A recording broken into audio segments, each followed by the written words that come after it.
Salut mes petits cookers, alors c'est parti pour la meringue française, et la meringue française qui se mange comme ça, comme celle que vous trouvez en boulangerie, ou pour les plats Vova, ou voilà. Donc là je vais mettre 4 blancs d'œufs, et je vais monter au robot. Si vous avez un robot à main, ça marche aussi très bien.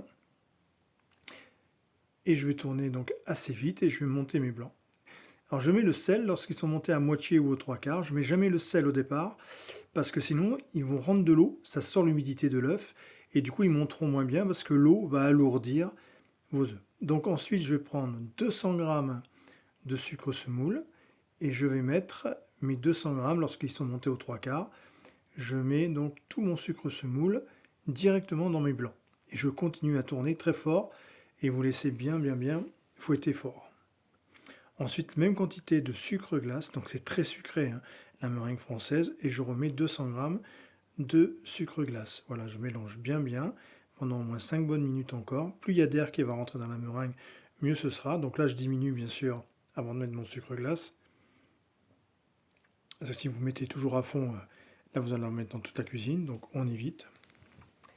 Et une fois qu'on a mis tout le sucre glace, on repart à fond pendant 5 bonnes minutes pour bien intégrer de l'air au maximum dans votre meringue.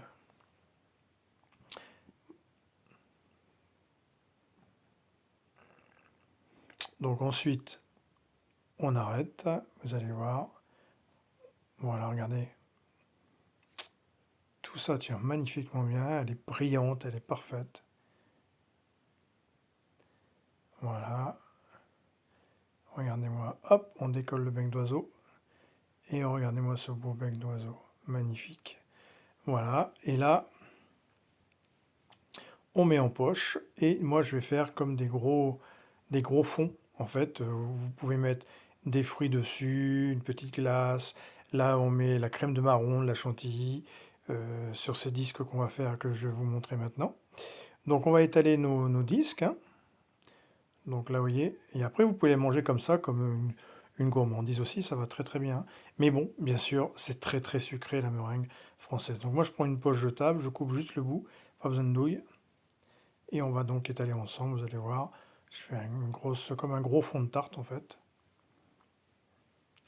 Et ensuite je mets le four à 90 degrés. Je ne le mets pas à 110, même pas 100. Je mets à 90 degrés et je vais les mettre 1h30 à 90 degrés. Voilà. Chaleur tournante ou pas, chaleur tournante de préférence c'est mieux. S'il n'est pas tournant, c'est pas grave.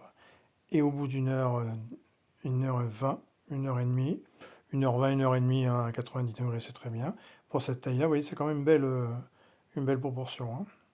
Donc là, vous mettez vos fruits rouges, vos glaces, vous faites des desserts comme vous voulez, crème de marron, chantilly, c'est divin, quoi. Un peu de caramel à l'intérieur, et là, c'est le paradis. Donc voilà, on étale nos moules. Donc vous avez vu, on en fait quand même une douzaine, hein. C'est déjà pas mal avec 4 blancs d'œufs. Et donc on les met en cuisson. Moi je les mets, là je les ai mis 1h30 à 90 degrés. Et ensuite on va voir le résultat, tout simplement. Voilà, au bout d'1h30, ils sont prêts. On va voir l'intérieur. J'en ai fait une toute petite pour vous montrer, pour pas casser les grandes, parce que ce serait dommage d'en casser une. Mais vous voyez, hop, et du coup c'est bien à l'intérieur moelleux et croustillant à l'extérieur. Voilà, les petites meringues françaises comme on trouve en boulangerie ou pour faire vos desserts. Merci les petits cookers, ciao, à bientôt.